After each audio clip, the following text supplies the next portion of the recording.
year. I'm sorry, have you ever paid a tariff? Because I have.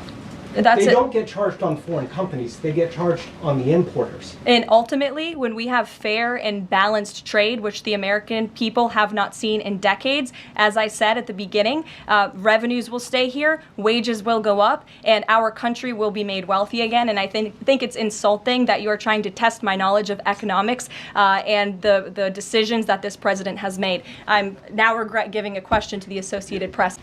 If we could just step back for a second. When President Trump last addressed the BRT when he was on the campaign trail, his big push was on tax cuts. He's going there today as he's proposing tax hikes in the form of tariffs. Not true. And I'm curious he's not doing why that. He's prioritizing that over the tax cuts. He's actually not implementing tax hikes.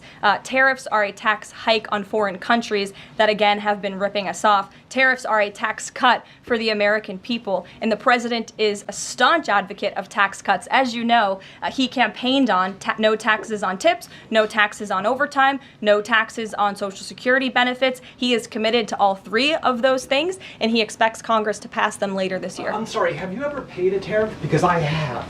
They don't get charged on foreign companies, they get charged on the importers. And ultimately, when we have fair and balanced trade, which the American people have not seen in decades, as I said at the beginning, revenues will stay here, wages will go up, and our country will be made wealthy again. And I think it's insulting that you are trying to test my knowledge of economics and the decisions that this president has made. I'm now regret giving a question to the Associated Press. Mary, go ahead. Hey, Caroline. I have two, if that's okay. The first one was on Russia, Ukraine. I know Special Envoy Witkoff said yesterday that Zelensky apologized in his letter to Trump. Can you share any more about that letter and what else might be interesting from it that we don't know? Yes, the president did reference that letter, as you're saying, in his joint address to Congress. And I do have an update. As you know, Secretary of State Rubio and our National Security Advisor Mike Waltz have been negotiating with the Ukrainians today in Saudi. They will be providing a full readout of that meeting very soon. But I can assure you and everybody here and the American people that the news we've received from that meeting throughout the day and the president has been briefed on is positive. This meeting has been productive. I will let Secretary of State Rubio and our National Security Advisor speak to the specifics of what has taken place today when they are ready to do so when the meeting concludes. Lindsay, go ahead. Thank you, Caroline.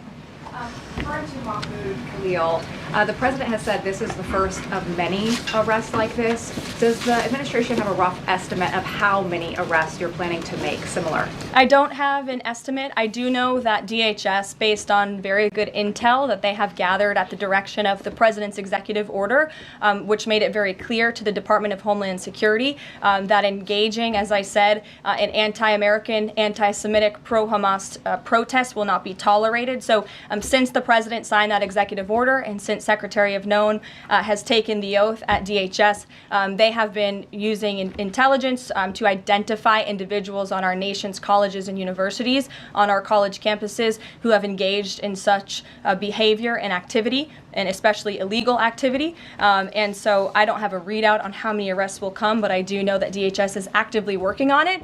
And I also know that Columbia University has been given the names of other individuals who have engaged in pro-Hamas activity, and they are refusing to help DHS identify those individuals on campus. And as the president said very strongly in his statement yesterday, he is not going to tolerate that, and we expect all America's colleges and universities to comply with this administration's policy.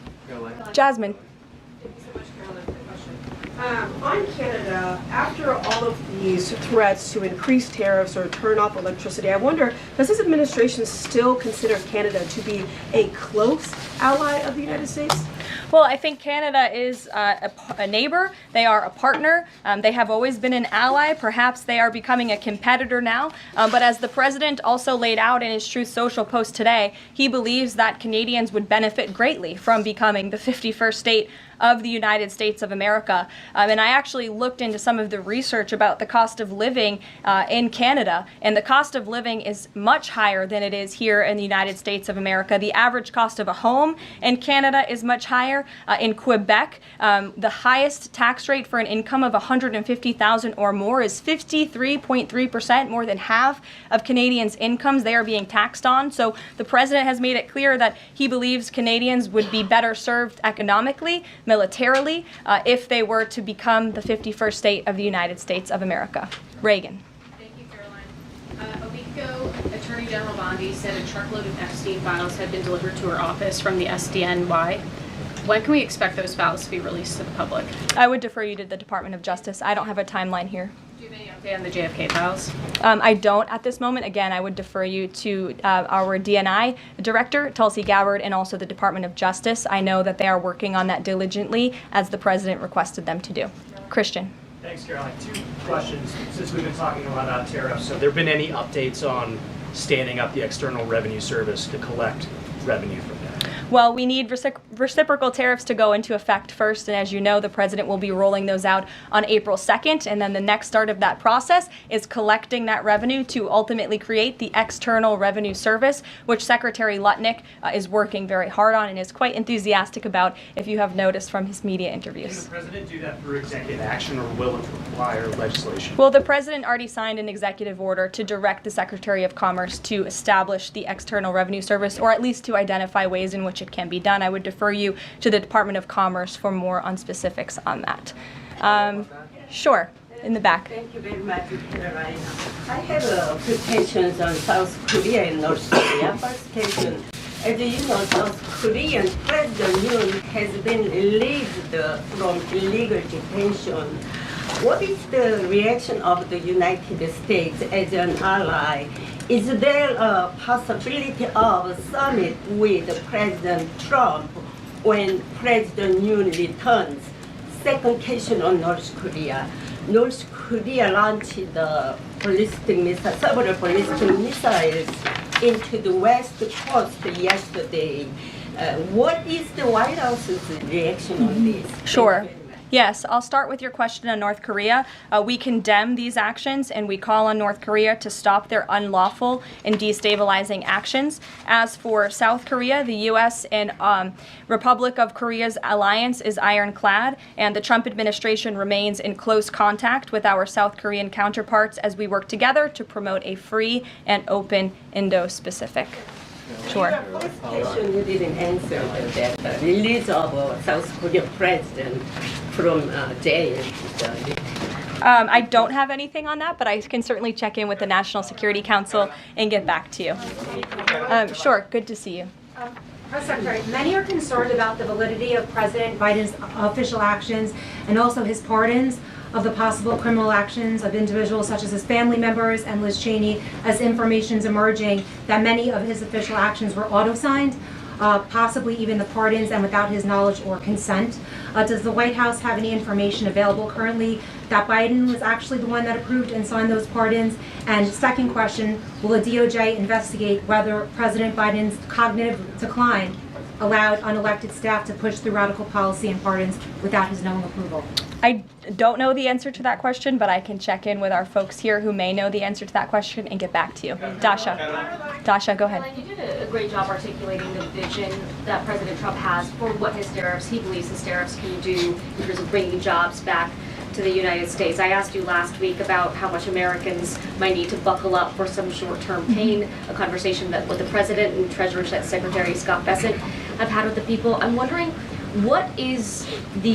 how high is the pain threshold for President Trump and for this White House as you watch some of the turbulence in the stock markets, as you field concerns from businesses and potentially see some of those approval ratings drop in the short term? How much is he willing to stomach that, and will he stay committed to his vision for tariffs even as all of this comes up? Well, the president has been working hard every single day to alleviate the pain that was inflicted by the previous administration through massive deregulation, through drill baby drill, as we like to call it, unleashing the might of our energy industry, which we know will ultimately drive down costs for consumers here at home. And again, as I mentioned, the president is intent on signing tax cuts for the American people to put more money back into their pockets, which will ultimately unlock consumer confidence. And again, I'll reiterate the president's words in layman's terms as he does best. The president wants the American people to have so much more money in their pockets, they don't know what to do with it. That's the goal of this administration through tariffs, through tax cuts, through deregulation, and through unleashing the potential of our energy industry. I have two more quick notes before I wrap up. April 28th, I can confirm that the Philadelphia Eagles will be here at the White House to celebrate their Super Bowl victory. I know there was a lot of fake news about an invitation that wasn't sent or was sent. We want to correct the record. We sent an invitation. They enthusiastically accepted, and you will see them here on April 28th. And lastly, on a sad note, I would like to express our condolences to Fox News and to the entire Fox family who did lose a cameraman, Craig Savage, who passed away at 61 years old recently. A very tragic death, an individual who was a great man and covered this building for many, many years. So the entire press office, the communications office here wants to express our condolences with his family and also with Fox News. And I'll see you guys later. Perhaps you'll see the president in a Tesla later this afternoon. Have a good one.